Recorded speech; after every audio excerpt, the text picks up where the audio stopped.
In this video, I'm going to show you the best way to create awesome videos for your insurance clients or prospects with your iPhone, and we're going to do it outside. This is the second part of our three-part series. If you missed part one, check out our GoAgentGo YouTube channel or our website and search for Create Awesome Client Videos. This is Craig Colley from GoAgentGo, where I help you break through barriers with tech tips and tools for work-from-home insurance agents. So let's get started with part two of this three-part series, how to create awesome videos for your insurance clients with your iPhone and shooting everything outside. First, let's do a quick review of part one, where we talked about preparing for your shoot. We talked about the importance of the headline and your subject line, so somebody actually opens your message and watches your video, the content, what you say, your attire, smiling, and energy, all part of the plan. Now, in part two, we're going to talk about the tech and tools and 4 tips to set up your shoot. Number one, the tools. We're going to talk about using a selfie stick, which I'm on right now, perhaps a tripod, a wired lav mic, which I actually have right here. Sometimes I'll use Bluetooth AirPods, and I always have a battery backup with me because the phone may lose power and I still want to shoot some more. So it's really important to use these tools correctly. And when you're using your selfie stick, you want to hold it so you're a little bit above you, not down here. And when you're outside shooting, I'm in a shaded place right now, and I know I have to move a lot because the sun keeps moving. As I've been shooting this series of videos, I know the aperture and the look on my face and the exposure isn't always going to be completely even because it's been shot over several, over several different hours. So when you're using your equipment, you can use a plug-in microphone like I have done here. This cord is actually plugging right into the phone. And I have an older iPhone that I use that you can actually plug into. If you have a newer phone, you have to get a lightning adapter so you can plug in a wired lav mic. But this mic here, it's about a under $20 microphone. It works really well. It's got a really good windscreen on it because it's pretty windy up here at times. It's been lucky we've had a calm day for this the shooting today, which has been great. Like right now there's some wind blowing, and I don't even know if that will pick up, but if it is, it's probably pretty minimal. And remembering to have these with you at all time, creating that little GoAgentGo travel kit so you can make sure that you're equipped to shoot videos wherever you are. Because think if you were in a spot like this and you wanted to share this beautiful landscape perhaps, depending where you are in the world, because not only can you work at home, but you can work from anywhere, and that's what I do quite a bit. I'm out in the forest obviously today, and it's a beautiful day. So number one is your tools that you're going to have with you: the selfie stick, your microphone, perhaps using a Bluetooth, but they only work with certain applications. If you have an older iPhone that has an operating system that's lower than 13, your Bluetooth will not work for your audio when shooting with the iPhone camera app. OS 13 and above will, but below that will not. So keep that in mind as well. The selfie sticks are usually collapsible, like telescopic type, so they can extend out. And want to hold them a little bit above, like I said. So you're always looking, and make sure you're always looking at the dot. It's hard to do that sometimes when you're looking at a selfie shot. So that's our tools and tip number one. Tip number two, to check your sound and video and storage on your phone before you start. Make sure, there's been times where you think you're recording, your microphone's working, you didn't check it, you didn't make a test recording, play it back, and you find that nothing recorded, and you recorded 4 hours of video. Many people who shot videos have done that same mistake. So I always tap on the mic, make sure it's working from the microphone that's plugged in, and I also tap on the phone. If I hear a tapping, I just changed the aperture, let me readjust that. If I tap on the phone and I'm hearing a clunking or tapping sound on the phone, then I know the microphone isn't picking up. And sometimes when you're in this proximity, it's unclear which microphone works. Now you can use I can see I'm starting to get some different lighting coming in here.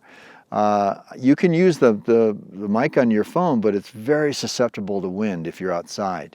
So a lot of times a lav mic will work better, but if it's not very much wind, sometimes you can get away with the microphone on the actual phone without plugging something in. But I wouldn't recommend it. It will sound better if your audio is better. Also that your video is recording right, and what I'm doing right now, I am touching the aperture. If I touch the screen and hold it, it'll lock in an exposure. If I take it off, it's on auto, and then it will change as I move. I'm going to walk into the light here, and you can see it's kind of adjusted, but I'm really bright and burned out, and I'm squinting a lot, so I'd want to bring that down and make myself darker if I can. But in this case, I'm going to back up into the shade, make sure I'm not getting any bleeds of little bit of light on my face as I'm shooting, so I want to keep that in mind as you're setting up your shot. And what I also do is I look at my shadow. I see where I'm standing. If I'm standing there, I can see I'm going to have sun hitting me. If I'm standing in a shadow, I know I'm going to be okay. And that's where you hold the phone. So move myself back into that shadow area. It's get a little more narrow here in this shot. And the final thing is making sure that you've got enough storage on your phone. And if you go to General Settings and then look up iPhone Storage, make sure you have enough room as you're recording video. The last thing you want to do is spend a bunch of time setting up a video and then you don't have enough storage on your phone to capture and hold the videos. So those are your tips for checking the microphone, checking your video, and make sure you have enough storage for your video shoot on your iPhone. Number 4, we're going to check the angle of your lighting, the angle of the sun, where your light source is coming from. Typically outside, it's better if you are in a shaded area because in this case, since I've been shooting, I'm in a much more narrow area to shoot in the shade. If I step out here, I'm in direct sunlight and it's obviously really burning the lens. I'm going to turn the auto off as far as the aperture on the phone so you can see the difference. It's maybe warms up the colors and maybe gives a better shot, but if you're looking at the camera and you're just squinting the whole time, it's really hard to take a shot like this. If you were to do this, you might want to have a hat on or sunglasses if you want to have a look like that, which a lot of times I do that because I like shooting in the sunlight. But if it's for something like this, I come back and once again I want to show you the shadow of where I'm at, and I look for a spot like this. So I am standing in this shadow area here, and I'm actually right behind this tree.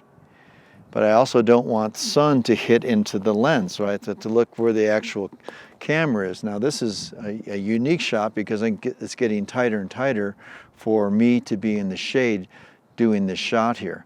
Another thing to keep in mind is that the best and warmest color for the sun would be early in the morning or later in the afternoon to get a warmer sunlight.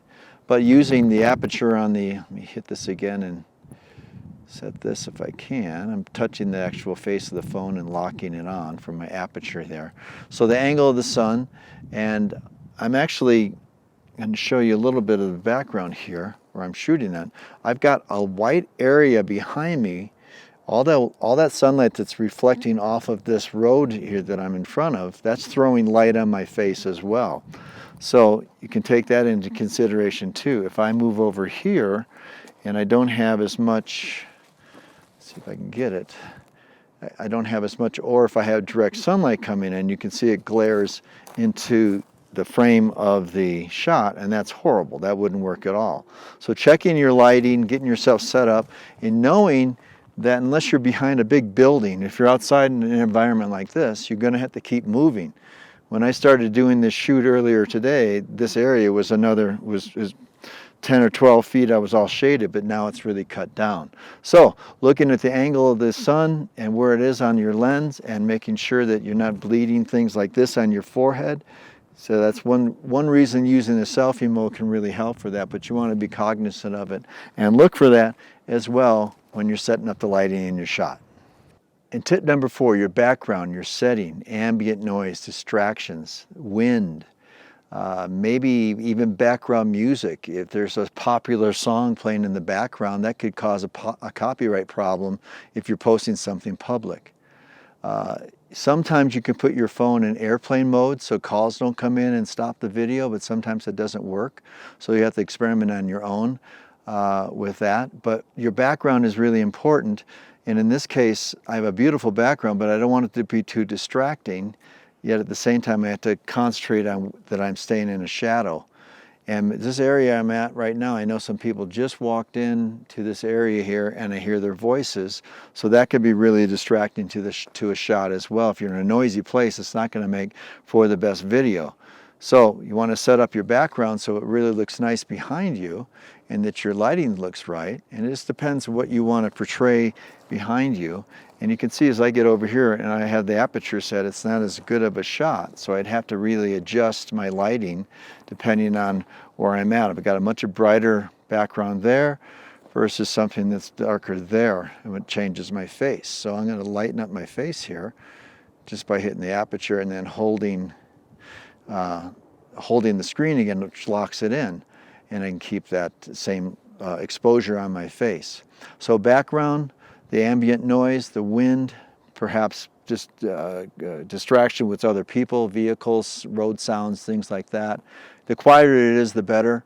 Your microphone's still going to be close proximity, but you don't want to allow other things in there distracting from what your message is to your prospective listener or viewer.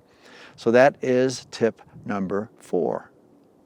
This concludes part 2 of this 3-part series, 4 tips to set up your shoot on your iPhone. Here's a quick review. We talked about the tools, your selfie stick, your microphone, and so on. Checking your gear, make sure the mic and video recording, you have enough storage on your phone, what your lighting is, the angle of the light, where you're set up, and number 4, the background sound and ambient noise and so on, to make sure that everything sounds good and not too much distractions in the background. Well, I'll see you in part 3 where I cover iPhone camera techniques, 7 tips to shooting a great video, where we're actually going to shoot a video now. Part 1 and part 2 are all about getting prepared, but once you get the fundamentals down and you get used to doing it every time, it goes really quick, and then you're going to produce excellent videos that are going to connect with your clients and prospects and help you to create and close more business. I'll see you in the next video.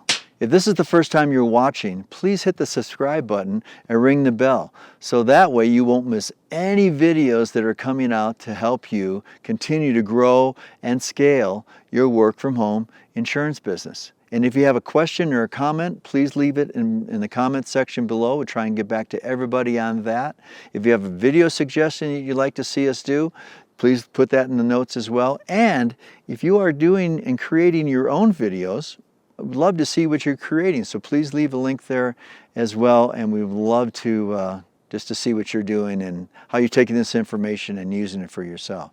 As always, you can follow us on social media, on Instagram, Facebook, Twitter, and LinkedIn, and of course at our fabulous website at goagentgo.com, where there's just a ton of information for you to use to help grow your business.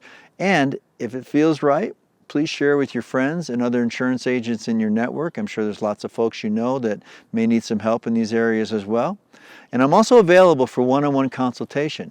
And many agents have found this really useful to speed up the learning process.